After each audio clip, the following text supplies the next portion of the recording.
சட்டத்தை சரியா அமல்படுத்துவது, சட்டத்தை செஞ்சு அவங்கள அரெஸ்ட் பண்ணுது. இது ஒரு கூட்டம் வருவது கொலைக்காரனை அரெஸ்ட் பண்ண வேணாம் முடிச்சது. யார் இது கட்டி போம்பு வச்சு அவளுக்கு தண்டனை கொடுக்கும். உயிர்த்த ஞாயிறு குண்டு தாக்குதல் இடம்பெற்று 7 வருடங்கள் கடந்துள்ளது. கடந்த 7 வருடங்களுக்குள் நடந்த விசாரணைகளின் ஒவ்வொரு கட்டத்திலும் யாராவது ஒருவர் எங்கிருந்தாவது வருகை தந்து ஒரு புத்தகத்தை வெளியிடுகின்றார். அதை வெளியிட்டதன் பின்னர் இது இவ்வாறு நடந்தது என தெரிவித்து உயிர்த்த ஞாயிறு பயங்கரவாத தாக்குதலை திசை திருப்பும் முயற்சிகளையே மறைமுகமாக செய்கின்றார். இவ்வாறான விடயங்களுக்கு எமது எதிர்ப்பை தெரிவிப்பதற்கும் உயிர்த்த ஞாயிறு தாக்குதல் தொடர்பில் நாம் தொடர்ந்தும் விழிப்புடன் இருக்கின்றோம் என்பதை காண்பிப்பதற்கும் நாம் இந்த போராட்டத்தை முன்னெடுக்கின்றோம். இதேவேளை உயிர்த்த ஞாயிறு தாக்குதலில் பாதிக்கப்பட்டவர்களுக்கான நீதியை நிலைநாட்டுமாறு வலியுறுத்தி கோட்டை ரயில் நிலையத்திற்கு முன்பாக சமூக செயற்பாட்டாளர்கள் குழாத்தினர் இன்று போராட்டத்தில் ஈடுபட்டனர்.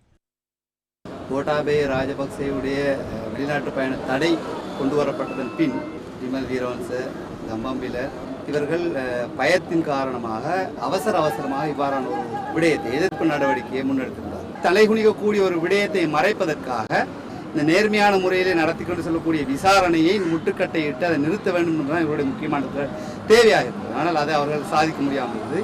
இந்த அரசாங்கம் முன்னெடுத்து கொண்டு செல்கின்ற இந்த விடயம் மிக நேர்த்தியாகவும் சரியாகவும் காவல்துறையினரும் புலனாய்வுத்துறையினரும் மிக நேர்மையான முறையிலே கொண்டு செல்கின்றனர். இதற்கு முட்டுக்கட்டை இடுவதற்காக யார் எவர் வந்தாலும் தொடர்ந்தும் நாங்கள் இவர்களுக்கு எதிரான போராட்டத்தை நடத்துவோம்.